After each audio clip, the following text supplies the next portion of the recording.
First of all marks आए। Karl Marx हमारे पास thinker थे और फिलोसोफर थे, और वो अथीस्टिक थे। वो बोलते थे कि धर्म और भगवान का कॉन्सेप्ट एक अफीम है जो दुनिया में रेवोल्यूशन नहीं आने देता, दुनिया में रेवोल्यूशन को पंक्चर कर देता है। और उसके बाद वो basically he was a thinker and philosopher. उनके बाद फिर हमारे पास नेक्स्ट लेनिन साहब आए। लेनिन साहब ने अक्टूबर रिवॉल्यूशन बोलाए, और उन्होंने मार्क्स की थ्योरीज को प्रैक्टिकली इंप्लीमेंट किया और उसको मॉडिफाई किया। उसके बाद स्टालिन साहब आए।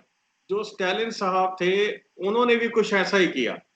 और जो लेनिन थे और जो स्टालिन थे, इन्होंने मिलियंस ऑफ अपने ओपोनेंट्स को मरवाया, उनके कत्ल करवाए। अब माओ जी डोंग, ये बड़ी ग्रेट पर्सनैलिटी है। He carried that concept of marxism to agriculture और फार्म सेक्टर। तो इन्होंने एक बात की, जो रिच फार्मर है इनके पास सारा कुछ है, तो इन्होंने रिच फार्मर्स की और जो इनकी ओपोनेंट्स थे उनकी बड़े ह्यूज लेवल पे मसैक्री करवाई। ये 20 लाख से लेकर 2 करोड़ बंदों का इन्होंने कत्ल करवाया। लेकिन चाइना में इन्होंने एक रेवोल्यूशन ला दी। तो माओ जी डोंग जो थे, दो पार्टियां थी। एक कैपिटलिस्टिक ओरिएंटेड पार्टी थी जिसके अंदर वियतनाम आ गया, और बाद में जो था साउथ कोरिया आ गया। और दूसरी लॉबी कम्युनिस्ट लॉबी थी। कम्युनिस्ट लॉबी ने चाइना की मेन लैंड को कंट्रोल कर दिया। तो Mao Zedong he was chairman of communist party of China, founding father of peoples Republic of China, which he ruled as the chairman of Communist Party of China from 1949 to 1976। 1949 से लेकर ये 1976 तक इन्होंने rule किया China में। और इनकी बात, इनकी थॉट को मॉडिफाई करने वाले डेंग ज़ाओपिंग आए। डेंग ज़ाओपिंग की थॉट से मनमोहन सिंह जी भी काफी ज्यादा इन्फ्लुएंस थे। और उनसे इंस्पायर होकर मनमोहन सिंह जी ने श्रीमती इंदिरा गांधी जी को 1980 में बोल दिया था कि आपकी सभी पॉलिसीज गलत है, आप इकोनॉमी को ओपन अप करो, otherwise India will be in great problem. तो जो उन्होंने कहा था India will be in great problem 1980 में, वो 1990 में आके ट्रू हो गया। और 1991 में उन्होंने न्यू इकोनॉमिक पॉलिसीज लाए। तो ये माओ जी डोंग और उनके बाद डेंग जियाओपिंग और मनमोहन सिंह का मैंने आपको रिलेशनशिप बता दिया। अब माओ जी डोंग जो थे, इन्होंने 1 अक्टूबर 1949 को people Republic of China establish किया। पीआरसी आजकल भी काफी जगहों पर हमें लिखा मिलता है पीआरसी। पीआरसी का क्या है मतलब? This is people Republic of China. अब इसकी made in China, made in PRC आने लग गया। तो इन्होंने एक अक्टूबर 1 1949 में रेवोल्यूशन लाए। और इंडिया क्या था? India first non communist nation था जिसने चाइना में अपनी एम्बेसी एस्टेब्लिश की। और 1950 में इंडिया और चाइना के डिप्लोमेटिक रिलेशंस जो थे ये एस्टेब्लिश हो गए। चाइनीज कम्युनिस्ट पार्टी के चेयरमैन थे माओ जी डोंग। और ये मान के चलते थे कि Tibet is an integral part of China. Tibet is an integral part of peoples Republic of China. तो जो पीआरसी था, इसने क्या किया? तिब्बत के ऊपर अपने कंट्रोल को असर्ट किया। और जो लामाइज्म था इसको उन्होंने एंड किया। जैसे सिख धर्म में शेमे पाशाह मीरी और पीरी के मालिक थे, इस उसके बाद Guru Gobind Singh ji was also spiritual and temporal authority of Sikhism. इसी तरह से जो लामाज हैं वो तिब्बतियन फॉर्म ऑफ बुद्धिज्म के टेम्पोरल और स्पिरिचुअल अथॉरिटी हैं। तो अब इसने क्या किया? पहली बात तो लामाज को खत्म किया। उसके बाद फ्यूडलिज्म, जो वहां के अमीर जमींदार थे, उनको डाइल्यूट किया। ये उन्होंने बाय फोर्स 1950 में किया। जब इन्होंने इतने बंदों की डाइल्यूशन कर दी तो उनका भी तो एक ग्रुप बनेगा। उनके पास भी पैसा था, उनके पास भी फोर्सेस थे, जब वो खत्म होने लगे तो उन्होंने किसी और को या अपने आप एजिटेशन करनी शुरू की। उसकी बात थोड़ा समय बाद में करते हैं। 1950 में क्या हुआ, इंडिया ने ये बात चाइना को बिल्कुल क्लियर कर दी कि हमारा इंटरेस्ट तिब्बत में केवल ट्रेडिंग राइट्स में है, हमारा कोई तिब्बत में टेरिटोरियल एम्बिशन नहीं है। ये इंडिया ने क्लियर कर दिया चाइना को। तो अब क्या हुआ, इनके बाद एक हमारे पास 1954 में एक बड़ा इंपॉर्टेंट इंसिडेंट हुआ,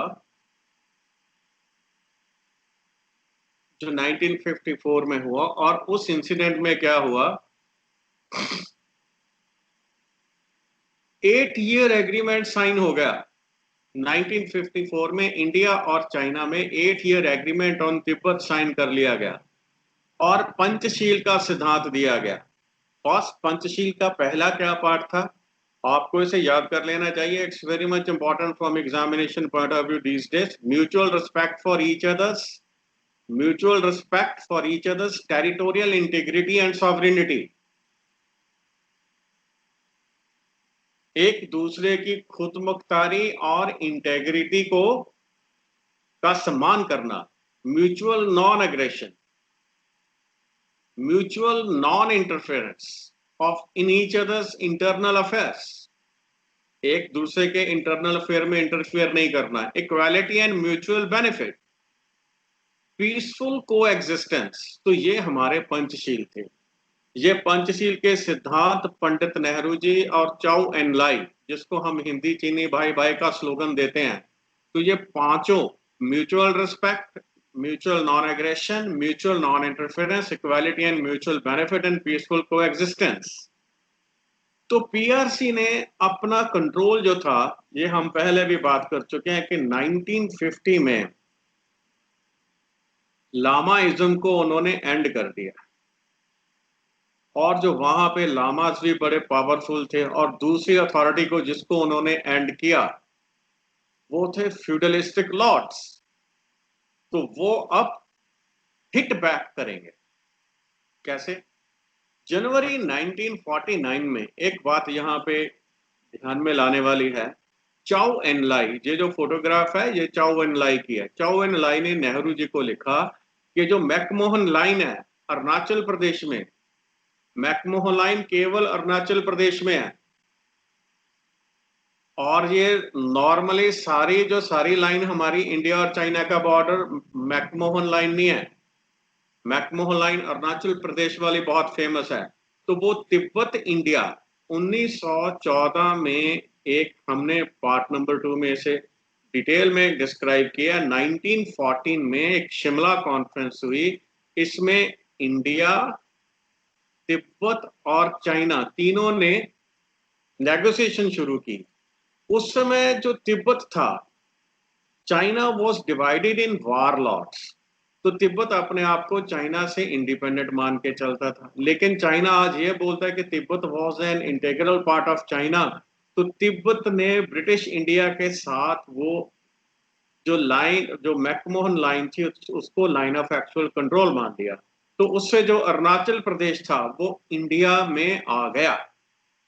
तो चाउ एन लाई ने 1959 में नेहरू जी को क्लियर कर दिया कि जो मैकमोहन लाइन है it is not legally accepted by China.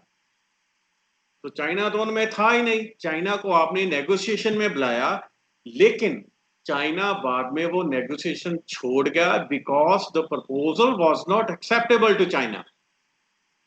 तो एक हमारे स्लोगन्स होते हैं, ये आम आदमी को बहलाने के लिए होते हैं। तो 1950s में हिंदी चीनी भाई भाई का स्लोगन था।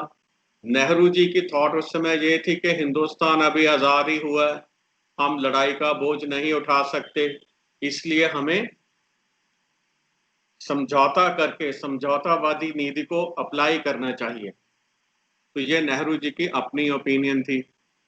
तो अब थोड़ा सा हम इस दलाई लामा कौन थे। दलाई लामा थोड़ा सा तिब्बत के में के ऊपर फोकस करेंगे। ये उनका फोटोग्राफ है मिस्टर दलाई लामा का। दलाई लामा एक मॉन्क थे, and again Dalai Lama was spiritual as well as temporal authority.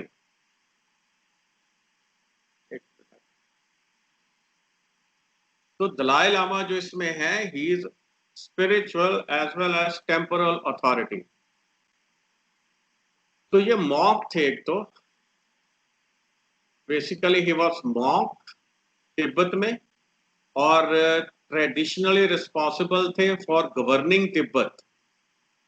तो चाइना ने 1959 में, जब इन्होंने चाइना 1959 में, अब एक रिवोल्ट होगा इसके आसपास। तो क्या हुआ, तिब्बत गुरिल्लास थे जो, उन्होंने 1956 में जो चाइना ने उनके तिब्बत को ऑक्युपाई किया हुआ था, उनके खिलाफ एक आंदोलन शुरू कर दिया। और उसके बाद उन्होंने सोशल रिफॉर्म्स की बात भी वो करने लगे। गुरिल्ला वॉरफेयर तिब्बत में 1962 तक रहा, और उसके बाद चाइना ने इसको दबा दिया। जो इस एनिवर्सरी, जो ये अपराइजिंग स्टार्ट हुई, इसको हम तिब्बत अपराइजिंग बोलते हैं, या और जिस दिन स्टार्ट हुई उसको तिब्बत अपराइजिंग डे बोलते हैं। इनमें औरतों की बहुत ज्यादा शमूलियत थी। वुमेन पार्टिसिपेशन वाज ट्रिमेंडस, इसलिए इसको वुमेन्स अपराइजिंग डे के नाम से भी जाना जाता है। तो अब मार्च 1959 में Dalai Lama, note down the parallelism between the concept of Dalai Lama and the concept of Miri Piri in Sikh religion. आप इसको नोट कीजिए। स्पिरिचुअल और टेम्पोरल अथॉरिटी एक इंसान के अंदर पुट कर दी गई है। तिब्बतियन बुद्धिज्म में वो दलाई लामा जी है, और इससे पहले सिख धर्म में गुरु हरगोबिंद जी ने स्पिरिचुअल और टेम्पोरल अथॉरिटी को गुरु जी में उन्होंने सेंटर कर दिया। और इससे पहले जो हिंदू मिथ्स हैं, ये स्पिरिचुअल और टेम्पोरल अथॉरिटी, संत सिपाही वाली जो बात है, ये पहली बार नहीं हुई। इसमें पहले मिथहास में गुरु परशुराम जी थे। Guru Parshuram ji, he was spiritual as well as temporal authority at that time. तो इसी कॉन्सेप्ट के ऊपर दलाई लामा जी थे। He was spiritual and temporal head of the Tibet. तो जब ऐसे हुआ, इनका परसिक्यूशन हुआ तिब्बत में, तो ये तिब्बत छोड़ के धर्मशाला में आ गए, because he was spiritual and temporal authority. तो इन्होंने तिब्बत में अपनी तिब्बतियन गवर्नमेंट इन एग्जाइल बना ली।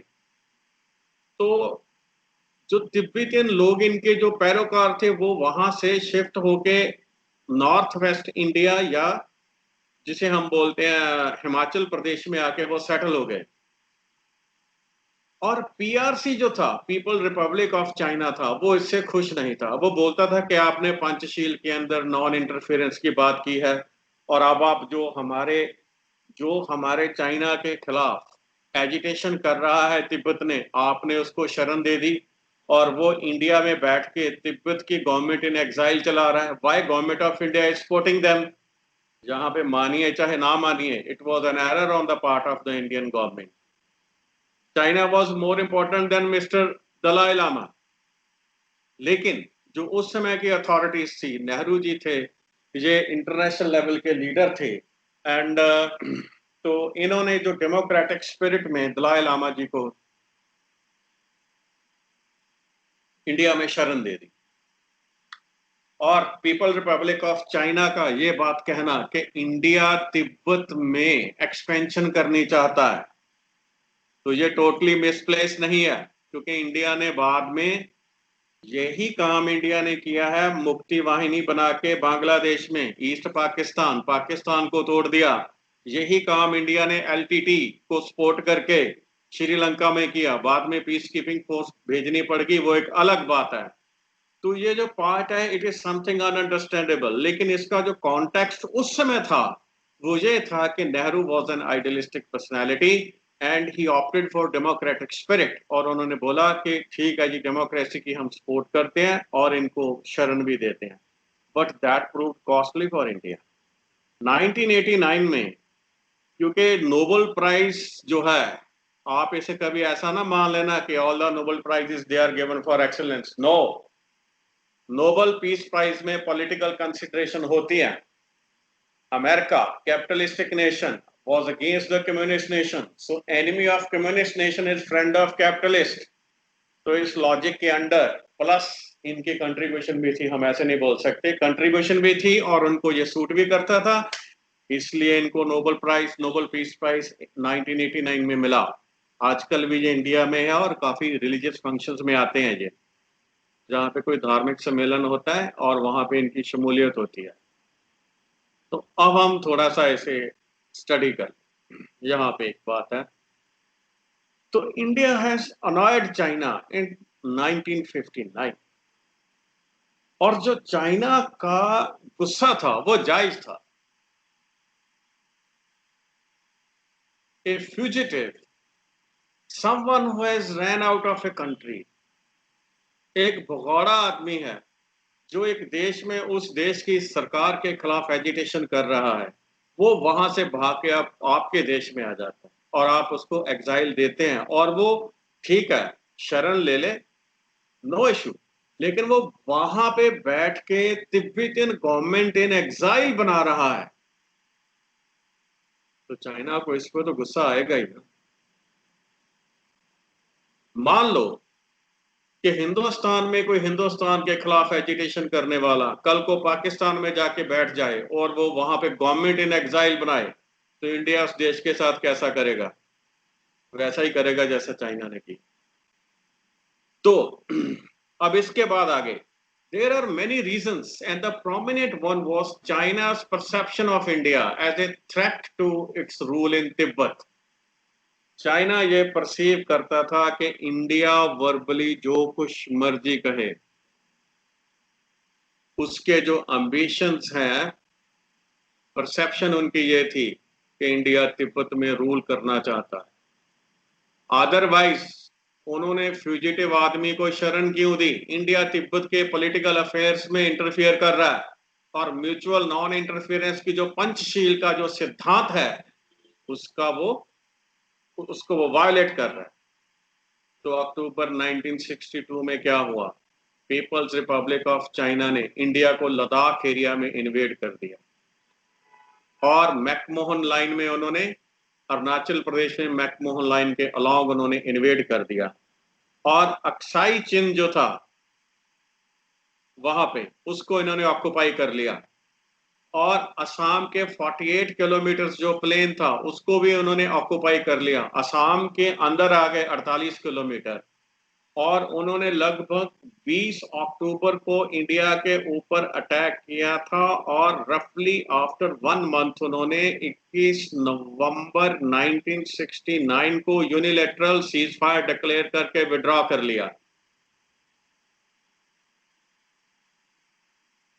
अब इंडिया का पार्ट, इंडिया का पक्ष, ये एक डिस्प्यूटेड टेरिटरी थी, जो ये वाला पार्ट, यहां पे तिब्बत आ जाता है, मैं टी लिख देता हूं, यहां पे इनका एक जिंगजियांग प्रोविंस आता है, वो एक्स से या जी से शुरू होता है।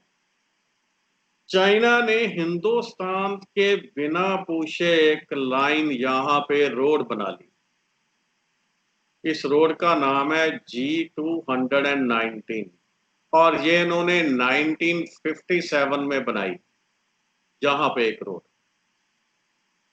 और ये जो लाइन ऑफ एक्चुअल कंट्रोल है ये सितंबर 1959 वाली है। ये जो लाइन ऑफ एक्चुअल कंट्रोल है दिस इज ऑफ सितंबर 1959।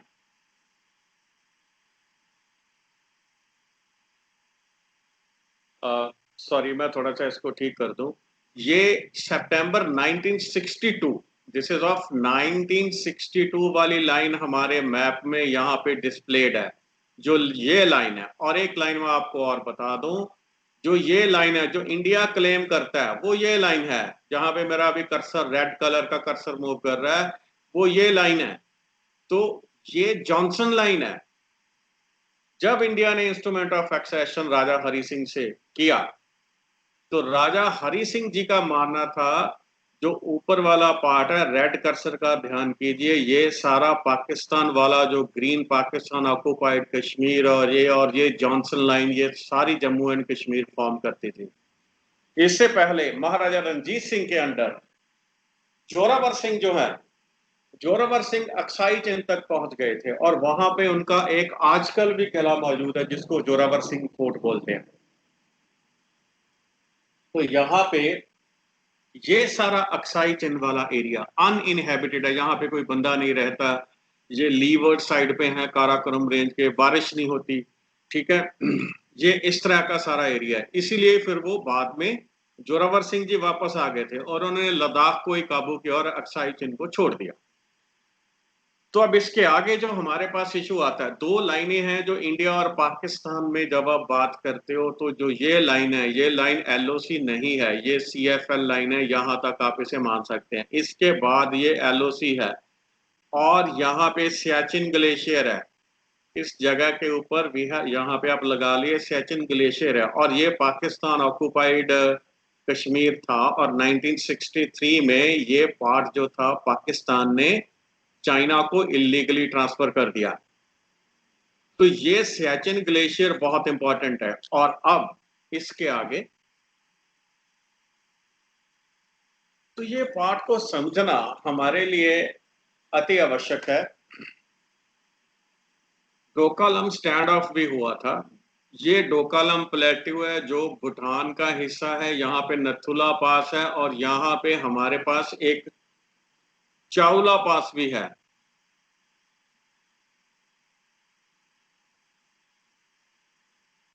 यहाँ पे हमारे पास एक चाउला पास भी है।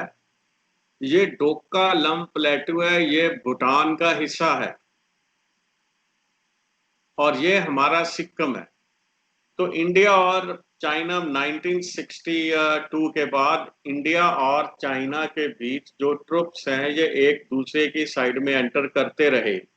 सितंबर 1967 में ये नथुला पास है हमारा, तो नथुला पास में क्लैश हुआ और वो 5 दिन रहा, विद इन 5 डेज रिजॉल्व हो गया। उसके बाद यहाँ पे हमारे पास एक चावला पास आता है, ला का मतलब पास होता है, इसे हम चावला पास बोलते हैं। ये जो चावला पास था यहाँ पे भी स्टैंड ऑफ हुआ और लेकिन it was resolved within some time. इस मैप में अब इसको, दिस इज डोकालम प्लेट्यू, इसमें बाद में अभी भी स्टैंड ऑफ हुआ था इंडिया और चाइना का, उसकी भी हम बात करें। और इसके बाद 25 जून 1970, मैं एक डेट यहाँ पे लिखने लगा हूं, 25 जून 75 को the most powerful personality of India Mrs Indira Gandhi ने इमरजेंसी लगा दी। इमरजेंसी के दौरान she was called a captive prime minister और बंसीलाल, संजय, जगमोहन और 2-3 और जो बंदे थे उनकी इमरजेंसी में ज्यादा चलती थी। इमरजेंसी में बड़ी अट्रॉसिटीज हुई। इमरजेंसी लगाई गई थी, जयप्रकाश नारायण जी 1942 की क्विट इंडिया मूवमेंट में उनका बड़ा रोल था, ये सोशलिस्ट थे।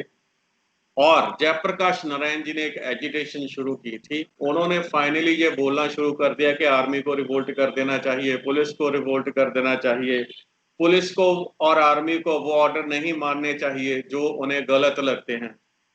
ये बात कहने को तो अच्छी है, लेकिन इससे क्या हुआ कि यूपी में पुलिस रिवोल्ट कर गई और army was called in to discipline the police. तो इससे जो हमारा सारा भारत का एक जो ताना बाना था वो खराब होने का डर था। ये एक जेन्युइन रीजन था इमरजेंसी के पीछे। और उसके बाद और इंटेलिजेंस रिपोर्ट्स भी थी। अगर कोई इमरजेंसी की थोड़ी बहुत जस्टिफिकेशन है तो यही है जो मैं दे रहा हूं। और जो उसकी नॉन जस्टिफिकेशंस हैं ये मीडिया में लोग बहुत हाईलाइट करते हैं और उनमें से कुछ जेन्युइन भी हैं और कुछ जेन्युइन नहीं है। क्योंकि जिन लोगों ने इमरजेंसी में स्ट्राइक की, एजिटेशन की, उनमें से काफी ज्यादा लोग बाद में करप्ट निकले। तो इसलिए आप ये नहीं मान सकते कि इमरजेंसी की एजिटेशन में पॉलिटिकल कंसिडरेशंस भी थी वहां पे। तो एक जो एडमिनिस्ट्रेटिव लॉजिक था वो मैंने आपको बता दिया। तो इमरजेंसी 25 जून 1975 को लगी, उसके अंदर बहुत बुरे काम हुए और वो सभी बुरे कामों की रिस्पॉन्सिबिलिटी मिसेस इंदिरा गांधी जी की है और मानी भी जाएगी और मानी जानी भी चाहिए। लेकिन at that time she was a captive prime minister, she has to follow the dictates of mister Sanjay Gandhi in particular. तो वो इलेक्शन हार गए। तो 78 में मोरारजी देसाई, जो किसी समय इंदिरा गांधी को डफर मानते थे, वो प्राइम मिनिस्टर बने। इंदिरा गांधी ने डिवेल्युएशन कर दी 60s में। तो ये जो हमारे मोरारजी देसाई थे, इन्होंने क्वेश्चन किया कि आपने डिवेल्युएशन क्यों की, मेरे पीछे बना, उन्होंने पूछे बना, उन्होंने बोला कि I am the prime minister. तो इस तरह से इनकी जो बातें होती रही, बाद में 78 में ये प्राइम मिनिस्टर बने और इनकी एक जनता पार्टी की एक गवर्नमेंट बन गई। जनता पार्टी की गवर्नमेंट में जनसंघ के को जो रिप्रेजेंट करते थे वो अटल बिहारी वाजपेयी जी थे। Atal Bihari Vajpayee ji is famous for delivering first lecture in Hindi in United Nations. Atal Bihari Vajpayee ji से हमें बहुत कुछ सीखना चाहिए। ये हकलाते थे, स्टैमर करते थे। पूरे वर्ल्ड में ये पहले वो लीडर हैं जो हकलाते थे और स्टैमर करते थे, लेकिन फिर भी उन्हें बेस्ट ऑरेटर माना जाता था हिंदी में। तो ये एक्सटर्नल अफेयर्स मिनिस्टर बने और 1979 में चाइना के साथ इन्होंने डिप्लोमेटिक रिलेशंस एस्टेब्लिश किए। और हिंदुस्तान प्रीडोमिनेंटली हिंदू कंट्री है और हिंदू रिलीजन के लिए कैलाश पर्वत शिव शंकर जी के साथ अटैच्ड है। मानसरोवर लेक भी हिंदू धर्म के लिए एक बड़ी मान्यता रखती है। तो इसको इन्होंने टूरिज्म के लिए खुलवा दिया। Mount Kailash and Mansarovar Lake in Tibet were opened for annual pilgrimages. ये अटल जी ने काम किया 1979 में। ये निस्संदेह इनकी एक पॉजिटिव कंट्रीब्यूशन थी। अब श्रीमती इंदिरा गांधी जी का 1984 में कत्ल कर दिया गया और उनके बाद उनके बेटे राजीव गांधी जी हिंदुस्तान के प्राइम मिनिस्टर बने। उन्होंने चाइना के साथ अच्छे रिलेशन डेवलप करने की कोशिश की और अच्छे रिलेशन डेवलप करने के चक्कर में उन्होंने चाइना को विजिट किया। कब? दिसंबर 1988। तो फिर उन्होंने अपने दादा पंडित नेहरू जी का सिद्धांत पंचशील का दोहराया कि चाइना और इंडिया में जो रिलेशंस होंगे वो पंचशील के सिद्धांत के ऊपर होंगे। तो जो bilateral agreement science and technology के ऊपर उन्होंने किया, उन्होंने चाइना और इंडिया में एयर लिंक्स एस्टेब्लिश करवाए और कल्चरल एक्सचेंज की वो बातें करने लगे। जो दोनों साइड थी उन्होंने एक फैसला लिया कि एक तो हमारी एनुअल डिप्लोमेटिक मीटिंग कंसल्टेशंस होनी चाहिए फॉरेन मिनिस्टर के बीच, और उसके बाद दूसरी बात उन्होंने कही कि हमें एक जॉइंट कमेटी बिठानी चाहिए जो इकोनॉमिक और साइंटिफिक कोऑपरेशन की बात करे। Second, joint committee for economic and scientific cooperation. और तीसरी बात उन्होंने की कि हमें एक जॉइंट वर्किंग ग्रुप बनाना चाहिए जो लगातार बाउंड्री इशू को रिजॉल्व करने के लिए कोशिश करवाए। इनके बाद बोफोर्स गन डील का एक स्कैम हुआ, आपने इसका नाम सुना होगा। बोफोर्स गन डील में दलाली के केस में एक बहुत बड़ा केस चला और उस केस को मीडिया ने इतना उछाला कि राजीव गांधी जी की गवर्नमेंट खत्म हो गई और बोफोर्स गन डील के करप्शन केस की नैया के ऊपर सवार होकर हिंदुस्तान के प्राइम मिनिस्टर जो बने उनका नाम था वीपी सिंह। विश्वनाथ प्रताप सिंह जो थे वो भी हिंदुस्तान के इतना लंबा समय प्राइम मिनिस्टर नहीं बन पाए, उनकी गवर्नमेंट फॉल कर गई ड्यू टू ओबीसी रिजर्वेशन। उनके बाद कांग्रेस ने एक पपेट प्राइम मिनिस्टर एस्टेब्लिश किया, उनका नाम था चंद्रशेखर। चंद्रशेखर थोड़ा समय प्राइम मिनिस्टर रहे, बाद में कांग्रेस ने अपनी कन्वीनियंस देखते हुए उनको प्राइम मिनिस्टर, उनको सपोर्ट वापस ले लिया और उनकी गवर्नमेंट फॉल हो गई और दोबारा इलेक्शन हुआ। जब दोबारा इलेक्शन हुआ तो उसकी कैंपेन में श्री पेरुम्बेडूर में श्री राजीव गांधी जी की हत्या हो। तो from Gandhi family two persons were assassinated. One was Mrs. Indira Gandhi for Operation Blue Star and Mr. Rajiv Gandhi for sending peacekeeping force to Sri Lanka to suppress the LTT. तो ये दोनों prime minister की हत्या के बाद हिंदुस्तान के जो नए प्राइम मिनिस्टर बने उनका नाम था नरसिम्हा राव। नरसिम्हा राव और ली पेंग, ये दोनों ने बॉर्डर एग्रीमेंट साइन कर, both of them signed the border agreement. Border agreement दोनों में साइन हुआ और उसके बाद बॉर्डर एग्रीमेंट में उन्होंने क्या बात की कि भैया सबसे पहले तो हम अपना क्रॉस बॉर्डर ट्रेड शुरू करवाएं और उसके बाद चाइना ने कोको आइलैंड एक्ट, जो कि बर्मा का है और चाइना की वहां पे प्रेजेंस है, ये हमारे पास ग्रेट कोको आइलैंड है, ग्रेट कोको आइलैंड, यहाँ पे चाइना की जो नेवी है वो मौजूद है। और देखिए जी अंडमान के कितना पास है, अंडमान के कितना पास है, कलकत्ता, चेन्नई और बैंगलोर से ये कितना ज्यादा दूर है। मतलब के presence of Chinese Navy and technicians in Great Coco Island, which belongs to Myanmar, is a security threat for India.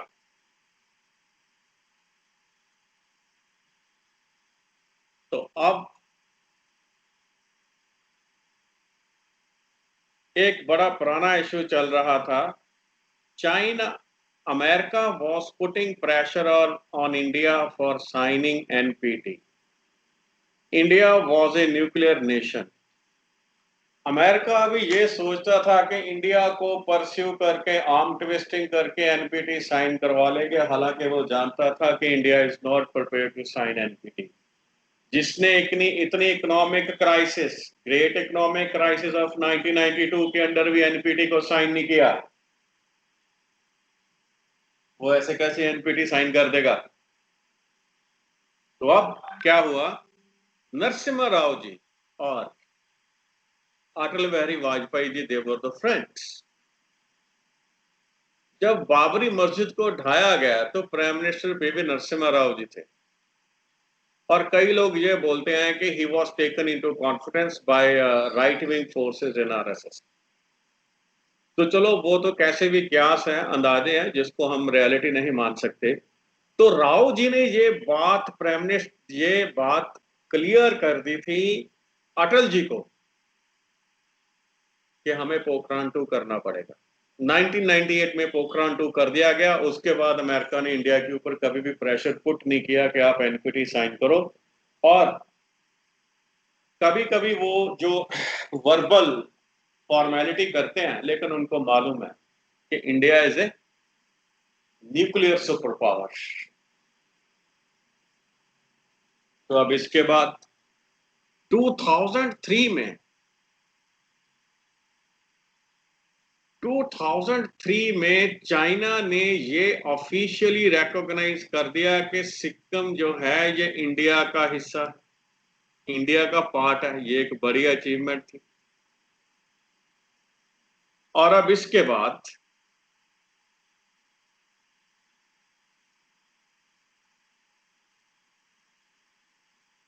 2005 में सार्क समिट हुआ, इसमें चाइना को ऑब्जर्वर स्टेटस दे दिया गया। और 2006 में आफ्टर 44 ईयर नथुला पास से ट्रेड शुरू हो गया चाइना के साथ। और उससे क्या हुआ, जो सिक्किम और बंगाल वाला सारा पोर्शन इकोनॉमिक आइसोलेशन फेस कर रहा था, वहां के व्यापारियों को, ट्रेडर्स को और लोगों को इकोनॉमिक रिसर्जेंस की अपॉर्चुनिटी मिल गई। ये सारा कुछ होने के बाद जनवरी 2008 में मनमोहन सिंह जी ने चाइना से डिस्कस किया trade, commerce, defence, military and various other issues. 2009 में जब इंडिया का बड़ा पावरफुल ग्रोथ रेट चल रहा था, एशियन डेवलपमेंट बैंक जो मानिला में स्थित है, जिसमें चाइना की बहुत बड़ी से है, उस एशियन डेवलपमेंट बैंक ने ये एक्नॉलेज कर दिया कि अरुणाचल प्रदेश इंडिया का एक हिस्सा है। कैसे? अरुणाचल प्रदेश में डेवलपमेंट लोन दे दिया by assuming, development loan India को दिया, बाद में वो अरुणाचल प्रदेश में कोई प्रोजेक्ट लगाना था। अगर अरुणाचल प्रदेश में प्रोजेक्ट लगाने के लिए लोन इंडिया को दिया जा रहा है बाय एशियन डेवलपमेंट बैंक, इसका मतलब वो ये रिकॉग्नाइज कर रहा है कि Arunachal Pradesh is a part of India. और फिर इसके बाद क्या हुआ, Chinese prime minister Wen Jiabao, ये वेन जियाबो जी हैं हमारे, is Wen Jiabao. Wen Jiabao ने ऑफिशियल विजिट 2010 में 2010 में इंडिया में, वो उन्होंने ऑफिशियल विजिट पे किया। तो फिर ब्रिक्स समिट हुआ 2011 में, जो ब्रिक्स समिट हुआ सान्या हैनान चाइना में, वहां पे दोनों कंट्री ने ये सहमति व्यक्त की कि डिफेंस कोऑपरेशन जो इंडिया और चाइना में है, इसको रिस्टोर करना चाहिए, क्योंकि India is one of the top most buyers of defence equipment. India की डिफेंस इंडस्ट्री, डिफेंस प्रोडक्शन अभी काफी वीक है। तो इस बात को देखते हुए तो डिफेंस कॉपरेशन की बात चलनी शुरू हो गई। तो नेक्स्ट हमारे पास इंडिया ने अग्नि 5 मिसाइल एक लॉन्च की। इसकी रेंज 5000 किलोमीटर थी और बीजिंग और दिल्ली में जो डिस्टेंस है वो 5000 के आसपास ही है।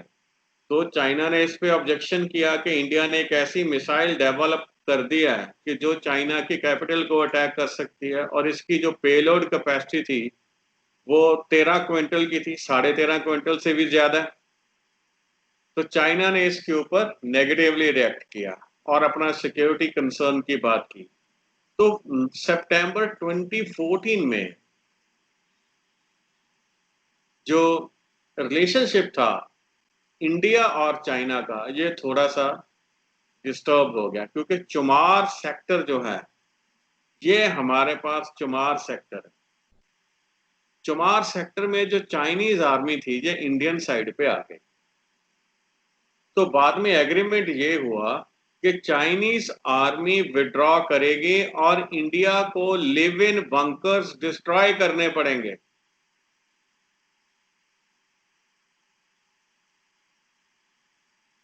तो ये इन्होंने डिस्प्यूटेड चमार सेक्टर से जो लिव इन बंकर्स थे, इनको डिस्ट्रॉय किया। On June 18, 2017, 270 Indian troops with weapons and two bulldozers entered Dokalam to stop Chinese troops from constructing road.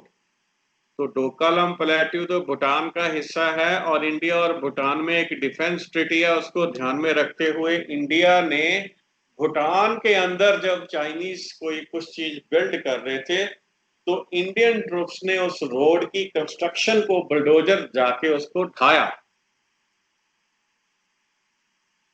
तो एक रिसेंटली जो था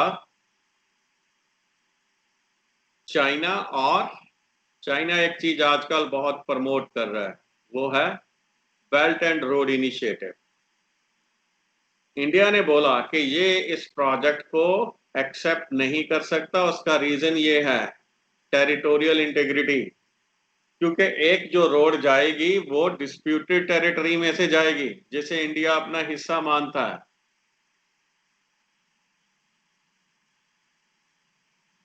तो अब इंडिया डोकलाम में क्यों इंटरफियर करता है? इंडिया ने भूटान के साथ डिफेंस ट्रीटी क्यों कर रखी है? उसके पीछे एक ही रीजन है। जो चुंबी वैली है, ये एक बड़ा छोटा सा एरिया है, बड़ी डिफिकल्ट ट्रेन है। और ये जो इंडिया के लिए दिक्कत का इशू है वो ये है कि ये छोटी सी जो ट्रेन है, इंडिया की दिक्कत ये है, जो ये डिस्टेंस है सिलीगुड़ी कॉरिडोर, और ये इट इज जस्ट 50 किलोमीटर। और यहाँ पे इंडिया का चिकन नेक है। अगर इसको, ये 17 किलोमीटर टोटल विड्थ है इस कॉरिडोर की। जो प्लायबल रोड है वो इतनी ज्यादा चौड़ी नहीं है। अगर यहां से चाइना अटैक कर दे इंडिया के ऊपर, तो इंडिया का जो नॉर्थ ईस्ट है इसको वो इंडिया से तोड़ सकता है परमानेंटली। तो इसलिए चाइना, इंडिया का इस एरिया में बड़ा सीरियस इंटरेस्ट है। और उस सीरियस इंटरेस्ट को ध्यान में रखते हुए इंडिया ने भूटान के साथ डिफेंस ट्रीटी कर रखी है। तो यहाँ पे भूटान ने तो कोई एजुटेशन नहीं किया डोकलाम में। किया किसने? इंडिया ने। इंडिया ने क्यों किया? This was the reason. Siliguri corridor यहां से 50 किलोमीटर दूर है केवल। तो this was the basic reason. तो अब थोड़ा सा हम ये लेन्स देख लें। ये हमारा न्यू लैंड सिल्क रूट है। इसमें थोड़ा सा ये एग्जैक्ट नहीं है। पहले ऐसे होता हुआ इस्तांबुल, टर्की, तेहरान, और ये इस तरह से होता हुआ ये मॉस्को जाएगा। मॉस्को से फिर ये रॉटरडैम जाएगा, और उसके बाद वीनस जो इटली में है।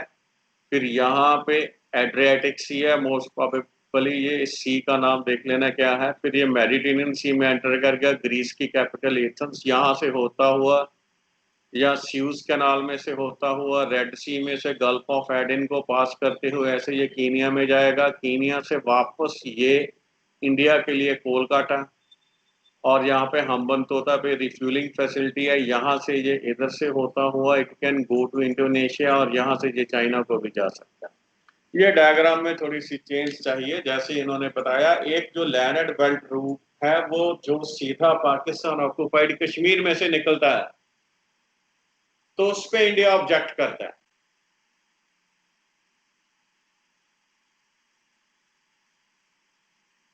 और अब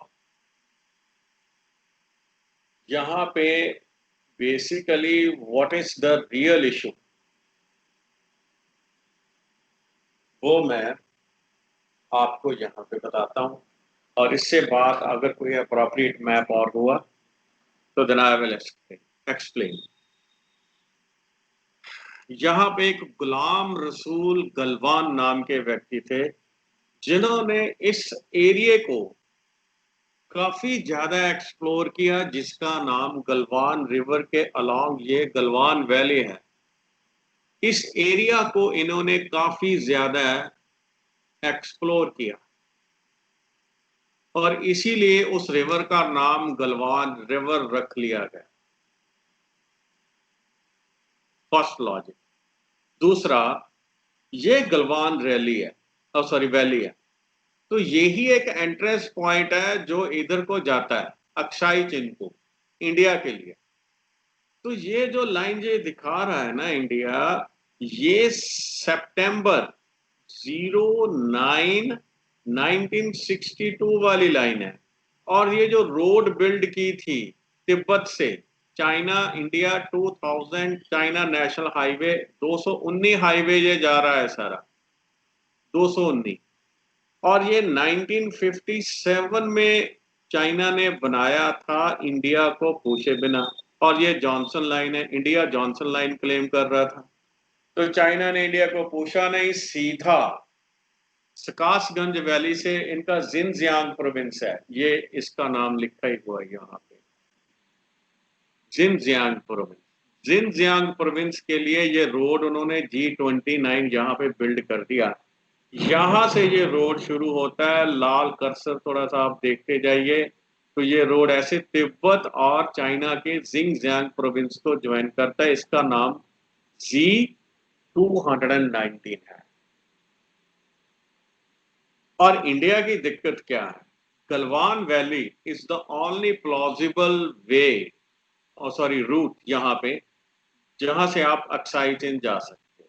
तो ये जो उनकी ये लाइन है, ये सितंबर 1962 वाली लाइन है। एक्चुअल लाइन इससे और इंटीरियर है। मैं अगर एक्चुअल लाइन ड्रॉ करने की कोशिश करूं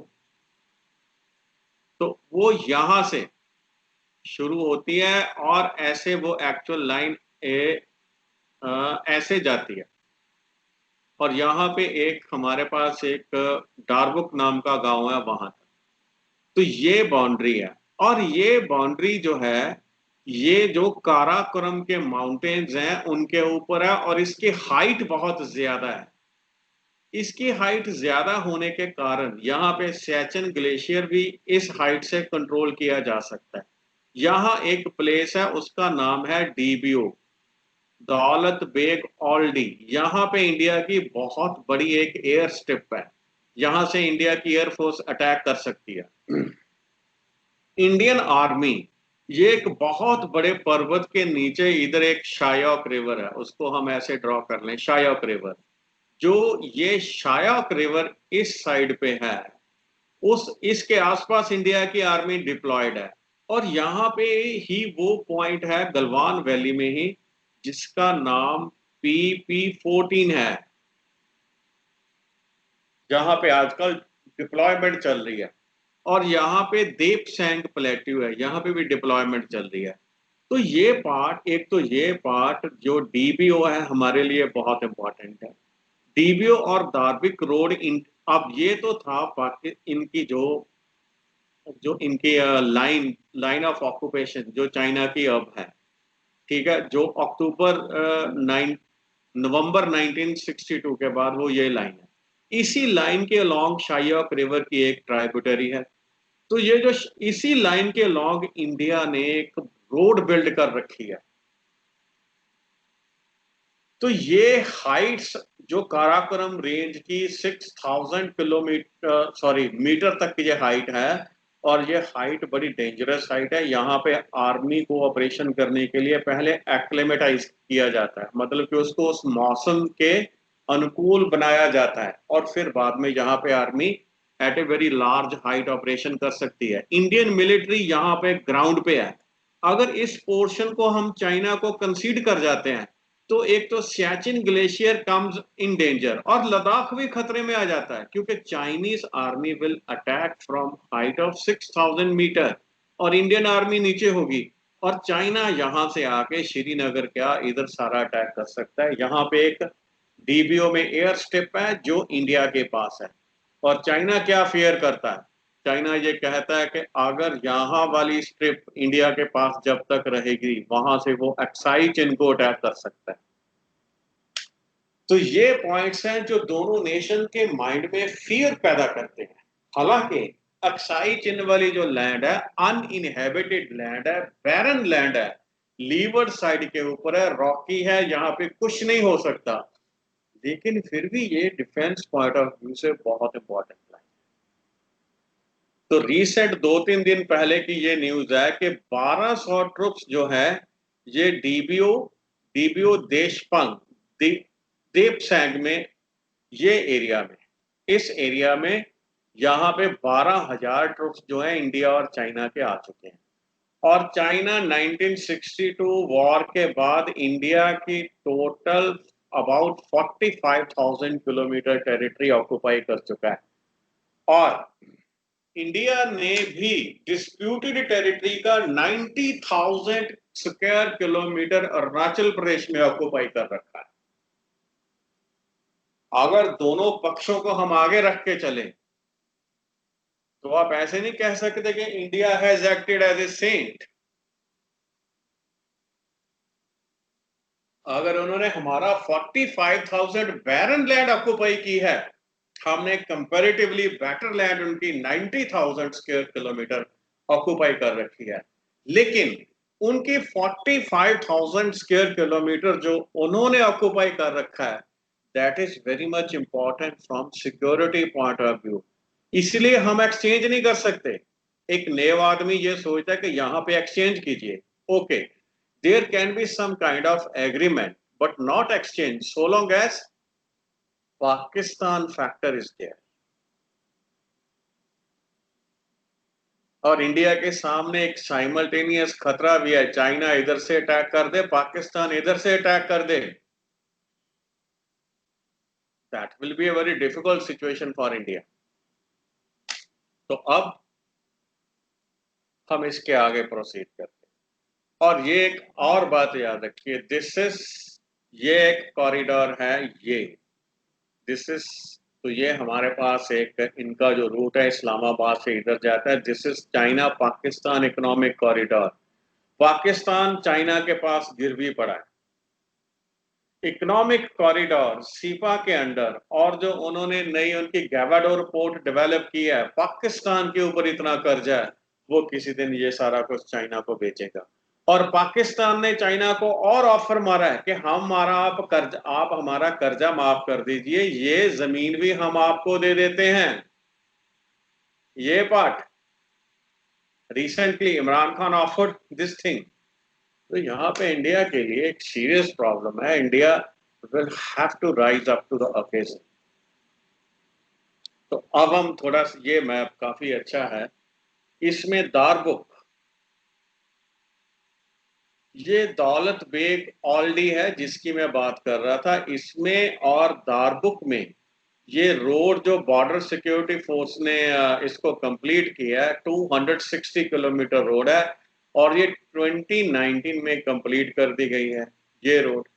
और ये वही इन फेमस और इन फेमस गलवान वैली है। गलवान वैली इंडिया के लिए इसलिए इंपॉर्टेंट है क्योंकि यहाँ पे, जहाँ पे मेरा कर्सर मूव कर रहा है, ये काराकोरम रेंज की 6,000 हाइट्स के माउंटेन्स हैं, और यहाँ पे बड़े छोटे छोटे पासेज हैं, और जो गलवान रिवर यहाँ से फ्लो करता है, गलवान वैली बनती है, तो इंडिया अक्साई चीन को गलवान रिवर के थ्रू ऑक्युपाई कर सकता है। ये एक बार और इम्पोर्टेंट है क्योंकि इंडिया जो लाइन अपनी ड्रॉ करता है, परसीव्ड लाइन यहाँ पे ड्रॉ करता है, और चाइना यहाँ पे, आगे मैप आएगा वहां से आपको काफी पॉइंट्स क्लियर हो गए। एक बार जो इस मैप में अच्छी बातें दी हुई हैं उनको मैं एक बार आपको समझा दूं। एक तो ये याद रखिए, इनके नाम बार बार आएंगे। यहाँ पे दारबुक शाइयों के एक गांव है, एक तो ट्राइब्यूटरी शाइयों की इधर जाती है, एक शाइयों की इधर जाती है, ऐसे, ठीक है। और ये पैंग गोंग लेक है, और ये चुलशुल है, ये देमचुक है, और ये चुमार सेक्टर है। और ये चाइना का 219 नेशनल हाईवे है, जो चाइना ने, मैं बार बार बता रहा हूं, 1957 में बनाया था। India was annoyed at this. हो सकता है इसके रिस्पॉन्स में ही इंडिया ने 1959 में दलाई लामा जी को शरण दी हो कि अगर आप हमारे पूछे बिना डिस्प्यूटेड टेरिटरी में सड़कें बनाएंगे तो हम भी आपके देश से भागे हुए आतंकवादी या जो आपके जो रिवोल्टर्स हैं उनको शरण दे देंगे। तो this may be one of the reasons. तो 2020 स्टैंड ऑफ तो अभी चल रहा है, ये पॉगलैंग लेक में भी हुआ है। यहाँ पे क्या हुआ, जो पीएलए ट्रुप्स थे, तो इन्होंने इस एरिया को ऑक्युपाई कर लिया, और यहाँ पे थोड़ी स्कफिंग हो गई। और गलवान वैली में क्या हुआ, several hundred Chinese troops include 4 से 5 किलोमीटर डीप इंडिया में आ गए, और वहां पे इन्होंने एक रोड को बाधा पहुंचाई जो कि हिंदुस्तान ने बनाई हुई थी। वो रोड यही है, यहां से इंडिया ने इस तरफ कोई रोड बना रखी होगी, आगे नक्शे में और क्लियर हो जाएगा। 2013 में दौलता बेग ओल्डी में स्टैंड ऑफ हुआ। पीएलए सोल्जर्स इंडियन टेरिटरी में आ गए। उनका वार वार एम्बिशन ये है कि दौलता बेग ओल्डी को हम ऑक्युपाई कर लें। चाइना दौलता बेग ओल्डी को अपने अंदर दिखाता है। इंडिया ये मानता नहीं है क्योंकि इसके पास एक बहुत बड़ी एयरफोर्स की स्ट्रिप है जिससे चाइना अटैक किया जा सकता है। अगर इंडिया का 260 किलोमीटर की रोड अच्छी तरह से चल जाती है, इसको और इसकी मतलब ब्रॉडनिंग हो जाती है, तो वहां पे सप्लाई ज्यादा वगैरह पहुंचती है डीबीओ में। तो डीबीओ के पास एक एयर स्ट्रिप है, वहां से इंडिया चाइना को अटैक कर सकता। तो this is the fear in the mind of China. अब चमार सेक्टर, ये चमार हमने अभी देखा था, दिस इज द चमार सेक्टर। और आफ्टर पुलिंग बैक फ्रॉम, जब डॉल्ती बेग से बैग पुल कर दिया तो चाइनीज ट्रुप चमार सेक्टर में आ गए। तो वहां पे इंडिया ने एक टिन शेड टेम्परेरी स्ट्रक्चर बना रखे थे, उसके ऊपर उन्होंने ऑब्जेक्शन किया, फिर डील हुआ, इंडिया ने वो शेड्स थे वो डिसमेंटल कर दिए फॉर चाइनीज सेटिस्फेक्शन। सितंबर में, सितंबर 14 में Demchok, Indian troops found Chinese troops building road inside Indian territory. Demchok में भाई वो यहाँ पे सड़कें बनाने लगे, दिस इज देमचुक। यहाँ पे चाइनीज सड़कें बनाने लगे इंडियन टेरिटरी में। तो ये 20 दिनों में ये जो विवाद था ये खत्म हो गया था। तो अब नॉर्मल सिचुएशन क्या है वो मैं आपको बता, इस नक्शे को आप गौर से देखिए।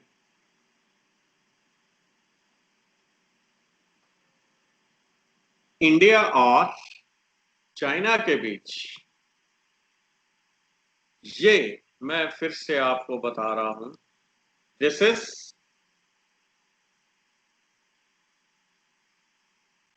219 चाइनीज हाईवे जो चाइना ने 1957 में बनाया था इंडिया को कॉन्फिडेंस में लिए बिना, तिब्बत और जिनजियांग प्रोविंस को ज्वाइन करवाने के लिए। 1899 में एक मैकडोनाल्ड और मैक कार्टने नाम की पर्सनैलिटी थी, इन्होंने एक लाइन प्रपोज की थी जिसको चाइना पहले बॉर्डर प्रपोज, चाइना ने इस लाइन को बॉर्डर मान लिया था। तो अब इस समय क्या है, यो जो ग्रीन वाली लाइन है, see this green line, green वाली लाइन है, ये तो इंडिया कहता है कि बाउंड्री है जी, this is the boundary. China ये रेड वाली लाइन को बाउंड्री के तौर पे परसीव करता है, रेड वाली लाइन को। ये चाइनीज परसेप्शन है, ये चाइनीज परसेप्शन है बाउंड्री की, ये इंडियन परसेप्शन है बाउंड्री की। तो अब ये डिस्प्यूटेड टेरिटरी है। तो अब क्या होगा, डिस्प्यूटेड टेरिटरी में एग्रीमेंट ये होता है कि अगर भाई हम यहां पे जब तक फैसला नहीं होता तब तक दोनों में से कोई भी आर्मी वहां इस एरिया में परमानेंट सेटलमेंट नहीं बनाएगी जहां मेरा कर्सर मूव कर रहा है। रक्की नाला को चाइना कंट्रोल कर चुका है इस पार्ट में। तो फिर नॉर्मल सिचुएशन में क्या होता है, इंडिया यहां से ग्रीन लाइन तक, जो इनकी यहां पे आईटीबीपी पोस्ट है वहां से ग्रीन लाइन तक जाता है और वापस आ जाता है, सिर्फ ये देखने के लिए कहीं चाइना ने कोई यहां पे कुछ स्ट्रक्चर तो नहीं बना लिया। और दूसरी इंडियन आर्मी की पोस्ट ये है, इंडियन आर्मी की पोस्ट से भी ऐसे ये लाइन ऑफ परसेप्शन तक जाते हैं फिर वापस आ जाते हैं। तो ये तो इंडिया का पार्ट था। चाइना यहां से आता है, जो उनकी लाइन ऑफ परसेप्शन है रेड वाली वहां तक आता है फिर वापस चले जाता है। वो भी सेम ही काम करता है कि इस एरिया में कहीं इंडिया ने तो कुछ बना नहीं लिया। दोनों दोनों अपनी प्रेजेंट पोस्ट से लेके उनकी जो बॉर्डर की लाइन ऑफ परसेप्शन है, वहां तक उनकी आर्मीज पेट्रोलिंग करती हैं। इंडिया की इंडियन लाइन ऑफ परसेप्शन तक, चाइना की चाइनीज लाइन ऑफ परसेप्शन तक पेट्रोलिंग करती है। और वो पेट्रोलिंग के दौरान ये देखती है कि इस एरिया में कहीं इंडिया ने या चाइना ने कुछ बना तो नहीं लिया रहने के लिए, कोई पोस्ट तो नहीं बना लिया, कोई टेम्परेरी स्ट्रक्चर के बहाने टेम्परेरी पावरफुल मतलब के स्ट्रॉन्ग स्ट्रक्चर तो नहीं बना लिया। जैसे चमार सेक्टर में इंडिया को 250 वो ढाने पड़े चाइना को सेटिस्फाई करने के लिए। तो अब क्या हुआ आजकल, तो ये 10 किलोमीटर की डिस्टेंस थी दोनों बॉर्डर्स में। एक बार फिर से मैं बता दूं, ये इंडियन आर्मी की पोस्ट है, आप इसे नोट कीजिए। This post belongs to Indian army, Indian side के ऊपर, और ये आईटीबीपी पोस्ट है इंडिया की। और अब इसमें क्या है, ये इंडिया लाइन ऑफ परसेप्शन है बॉर्डर की, रेड वाली चाइना की है। तो अब चाइना ने क्या किया कि यहां पे एक उन्होंने टेंट्स लगा लिए, 4 टेंट लगा लिए रेड कलर के जो आपको दिख रहे हैं, ये चाइना के लगाए हुए टेंट। और जो राव साहब और ली पेंग के विचकार जो पीस पैक्ट हुआ था उसके आधार के ऊपर आप ये नहीं बना सकते, तो उन्होंने तो बनाए 4। इंडिया ने तैश में आकर कितने बना दिए, अब काउंट कर लो, 8 बना दिए। तो अब थोड़ा सा जो लाइंस हमने बार बार डिस्कस की है, ये लाइन इतनी सीधी नहीं है, ये तो एक वैसे ही समझने के लिए हमने बता दी है।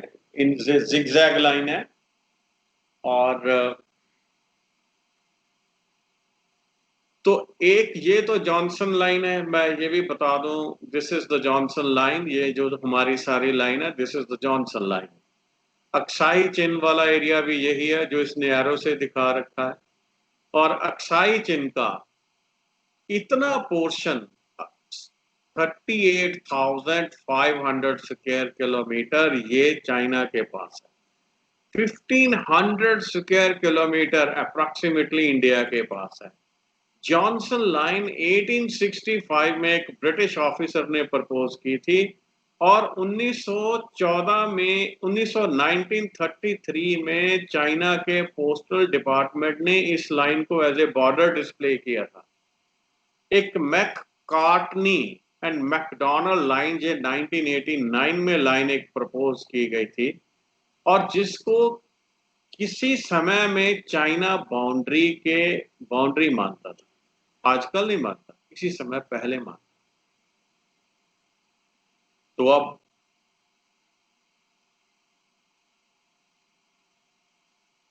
नेक्स्ट जो पॉइंट हमारे पास है, ये एक कंप्लीट पिक्चर हम देंगे इंडिया और चाइना के बीच।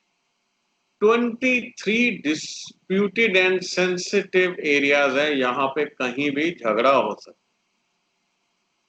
देमचुक trig heights, Dumchele, Pangong Tso, Chumar and Spanggur gap. Chumar भी देख चुके हैं हम, पैंगगोंग त्सो लेक भी देख चुके हैं, देमचुक भी देख चुके हैं।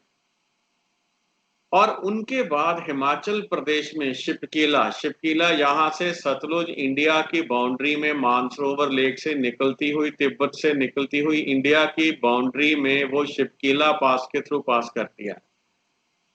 और ये उत्तराखंड में बाराहोती और पुल्लान सुंदा ये पासेज है। अरुणाचल प्रदेश में Namkhachu, Sumdorongchu, Asaphila, Long Longju, Tisu, Yangtse, fish tail 1 and 2 in Dibang valley. Dibang जो है हमारे पास रिवर भी है, वैली रिवर की ही होती है, और ये ट्राइब्यूटरी है किसकी? ब्रह्मपुत्र की। और पीएलए 300 ट्रांसग्रेशंस करती हैं एक साल में। अब 426 कर चुकी हैं वो 17 में, 17 में, डोकालम फेस ऑफ वाले साल में। अक्साई चिन जो था, ये महाराजा हरि सिंह, जिसके साथ instrument of accession Nehru ji का हुआ था, उन्होंने बोला था कि Aksai chin Jammu and Kashmir का हिस्सा है, इसलिए इंडिया का पार्ट है। 1962 की वार के बाद अक्साई चिन का ज्यादातर एरिया चाइना के पास है।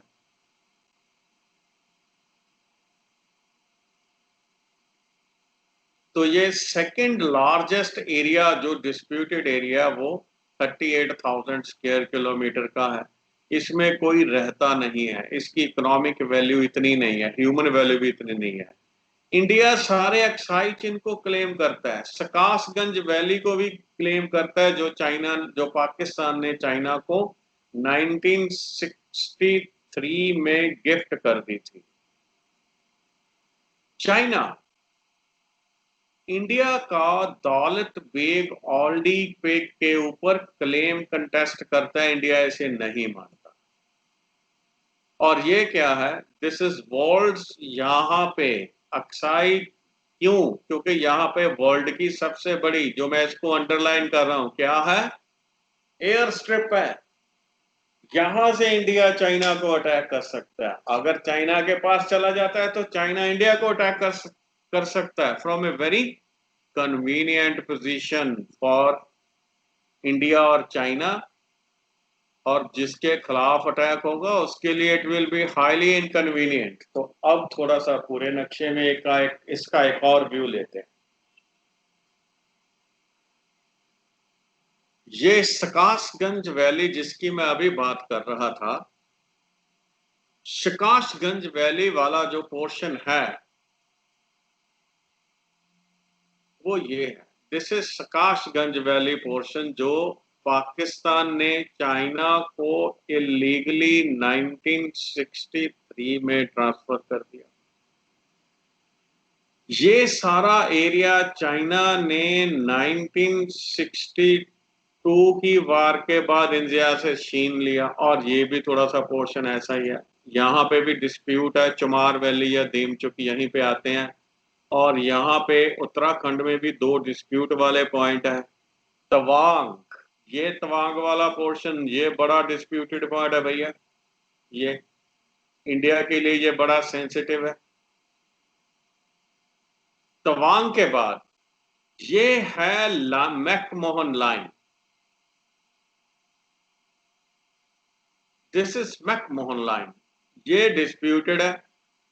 1914 में इंडिया और तिब्बत के बीच का आपस में जो पैक्ट हुआ था उसे मैकमोहन लाइन को बॉर्डर मान लिया गया था। चाइना इसको बॉर्डर नहीं मानता। वो बोलता है कि Tibet was at that time a part of China and that was not competent enough to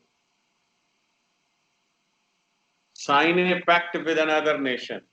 ये जो हिंदुस्तान ऑक्यूपाई इस एरिया अरुणाचल प्रदेश को अपनी स्टेट बनाए हुए है इस समय, इसका एरिया 90,000 स्क्वायर किलोमीटर है। जो चाइना ने ऑक्यूपाई किया इंडिया से वो 45,000 स्क्वायर किलोमीटर है। जो चाइना ने ऑक्यूपाई किया वो डिफेंस पॉइंट ऑफ व्यू से बहुत इंपॉर्टेंट है। जो इंडिया ने ऑक्यूपाई किया वो डिफेंस पॉइंट ऑफ व्यू से इंपॉर्टेंट है, लेकिन इकोनॉमिक पॉइंट ऑफ व्यू से बहुत ज्यादा इंपॉर्टेंट है। तो आप ऐसा ना मानिए कि अगर चाइना ने ऑक्यूपाई किया तो इंडिया ने भी भाई ऑक्यूपाई किया। तो दोनों नेशंस को टेबल पे बैठ के इस इश्यू को रिजॉल्व करना चाहिए। और ये जो ऊपर वाला पोर्शन है ना, अक्साई चिन वाला पोर्शन, इसको इंटरनेशनल कम्युनिटी ने चाइना की प्रॉपर्टी रिकॉग्नाइज नहीं किया है, लेकिन इसको वर्ल्ड बैंक मान चुका है। इतने पार्ट को ना, वर्ल्ड बैंक नहीं, sorry, ADB bank, Arunachal Pradesh को लोन दे चुका है। और ये भी किसी समय डिस्प्यूटेड पार्ट हो सकता था। चाइना इसे लेना चाहता था सिक्किम को, लेकिन इंडिया ने इसे ऑक्युपाई कर लिया और इंडिया की सॉवरेनिटी सिक्किम के ऊपर चाइना मान चुका है।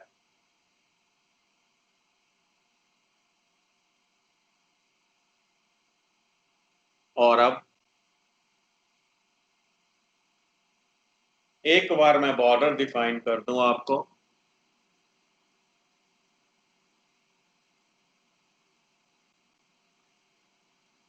ये CFL यहां से कुछ एरिया में CFL line, cease fire line, जो यूनाइटेड नेशंस ने 1949 में एस्टेब्लिश करवाई थी, ये लाइन ऑफ कंट्रोल जो शिमला कॉन्फ्रेंस के अंडर हुई थी।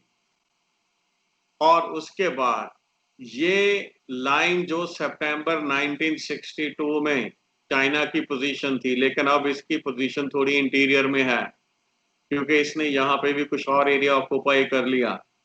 और उसके बाद ये भी डिस्प्यूटेड टेरिटरीज है सारी, और यहाँ पे डिस्प्यूट कोई नहीं है। नेपाल आ गया बिचकार में, और यहाँ पे भूटान में, यहाँ पे डोकलाम प्लेट्यू का डिस्प्यूट है भूटान के साथ। इंडिया और भूटान की डिफेंस ट्रीटी होने के कारण चुम्बी वैली में इंडिया इंटरफियर करता है ताकि उसका सिल्लीगुड़ी कॉरिडोर बच जाए। और अब ये सारे एरिया को चाइना क्लेम करता है, 90,000 स्क्वायर किलोमीटर को। और ये जो लोग एक्सपर्ट्स ये मानते हैं कि ये एरिया इंडिया के पास ही रह जाएगा और ये चाइना को मिल जाएगा। फाइनली इस तरह की सेटलमेंट होगी बस।